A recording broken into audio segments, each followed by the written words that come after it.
Donc, on va poursuivre notre journée de présentation avec la présentation de Mohammad sur le sujet « Winter Cycling in Sherbrooke, Impact of Clearing a Major Bike Route ». Mohammad, the stage is yours.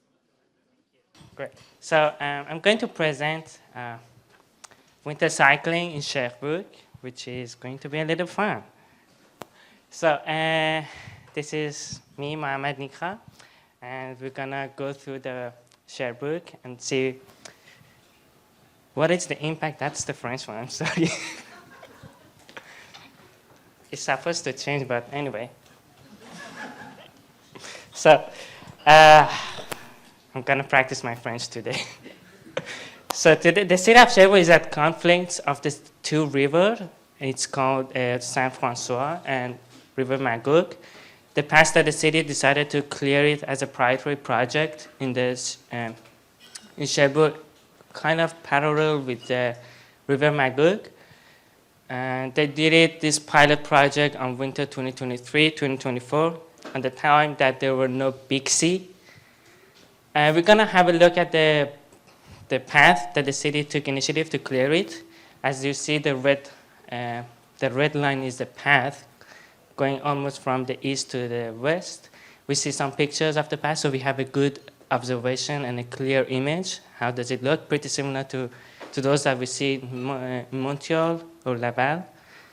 And so as many research, we have objectives. The three objectives, the first one is going to be to examine people's attitudes and perception towards cycling in general and winter cycling. And also, so it's going to assess the impact of snow clearing by the city. And lastly, we're going to profile out the peoples, like who are the winter cyclists, compare them to non-cyclists. So the methodology is we use two surveys in parallel, and I'm going to tell you why we did that. All right. So we decided to have the leisure opinion to the representative of the general population, and we have the social media. It was distributed by city through their websites and also Facebook group. And the Facebook group name is kind of Vélo, the Sherbrooke, I guess. So they're much basically going to be the cyclist. And the overall sample is 690. And we distributed the survey on April 2024. As you see, the leisure opinion, well, we see much more non-cyclists. So we had the social media to observe and capture as much cyclists as we can. On the part one of the result, we're going to see the general population attitudes towards cycling in general and winter cycling. And I need to go over that at this time. Okay. All right, that's good. So there were so many statements. So there were many statements. We decided to present some of them. Obviously, we don't have that much time. So we asked people, was it a good idea that the city cleared the pass, or should clearing the pass? And furthermore, we asked that the city should extend the program in the future winter, and also should this pilot project be continued? Well, pretty much everyone will agree on that, and there are mostly non-cyclists, because we only focus on the leisure survey, where the representative of the population. Okay, not changing. Yes, good. So again, we're working with the general population. We're gonna see whether they agree or disagree. We want them to be not on fence of what they have to say, whether they agree or not agree. So we want to see what are their attitudes in general about the cycling. And we see that there are mainly agree on safe and connected network, and also they want city to provide much more protected cycling infrastructure. So, and the next one, we're asking people about the general population again, their attitudes toward winter cycling. And we asked them, okay, like we had 2 statements. Also, there were so many statements. There are going to be 4 statements here. We asked them whether it should be illegal to cycle in the winter, considering that. And also, should people be free to choose whatever modes of transport they want to do in winter? And considering winter cycling, well, they were angry, which is really great. Okay. Yeah. Last slide of the part 1 of the results.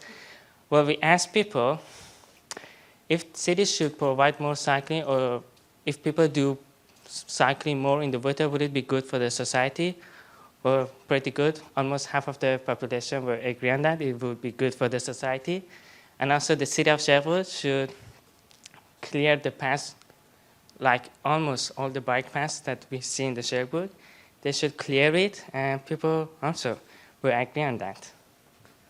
Okay, the part 2. So who are the winter cyclists? This one is good, I can't be here. So who are the winter cyclists? And what is gonna be like the differences between non-cyclists and who are the new ones? As we see, it's pretty straightforward.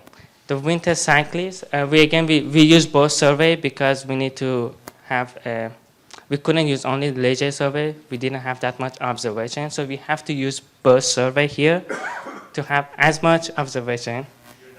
That's pretty nice. Okay. So we see that the demographic differences between cyclist group and the non-cyclist groups are kind of interesting because the cyclist group are mostly men. They have higher income. More than half of them has income over 80,000 per year. There are professional adults in the prime age group, most of them, and most of them have a university degree. It could be an undergraduate or a higher degree. So who are the new winter cyclists and the experienced ones? Well, what we see here is quite interesting. As on the previous research, I don't have the notes here. Mohammad mentioned that most of the cyclists are men, and it's pretty similar why there should be men. But after the city took initiative to clear the paths, we see that almost 60% of the new cyclists are women, which is indicating a new demographic. They also have higher income. Well, experienced one has more income. That's obvious, possibly. And they're much younger in the age group of 25 to 34. And they're also highly educated. So what was the impact of this pilot project? So the city did that, and we want to see, okay, what was the impact? We asked people questions like, whether they use the pass at least once for any reason, which could be walking, or could be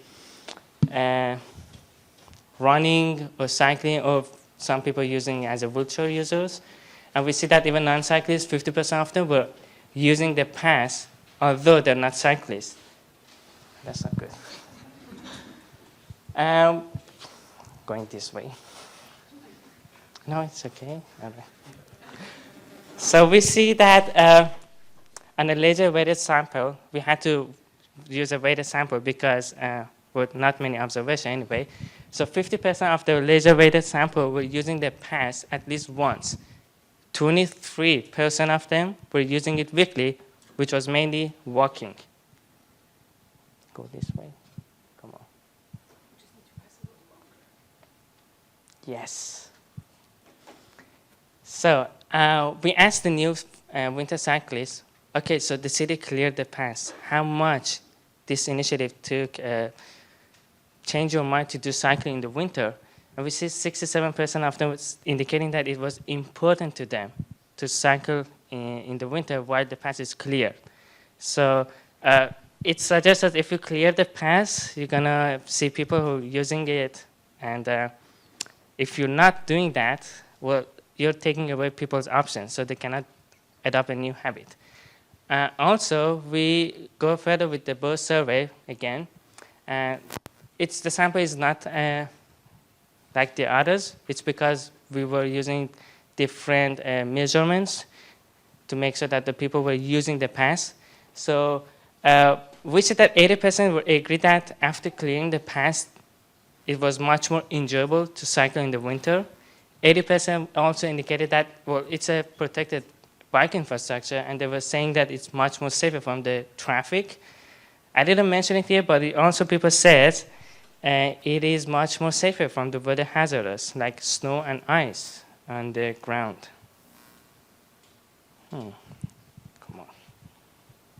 Okay. Here. So what would be our takeaway from all the results we've been through?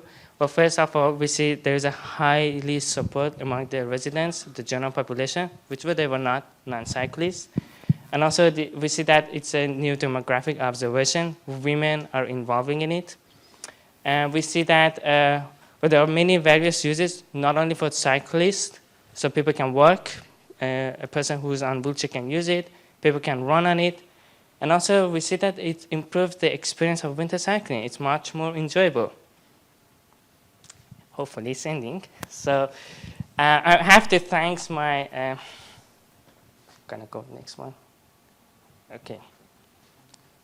Yeah. So you can take a picture up here, maybe for the questions if you have later. And yeah, that's nothing. I have to thank the City of Sherbrooke and MIDAC's program because they funded the project. And thank you everyone for listening.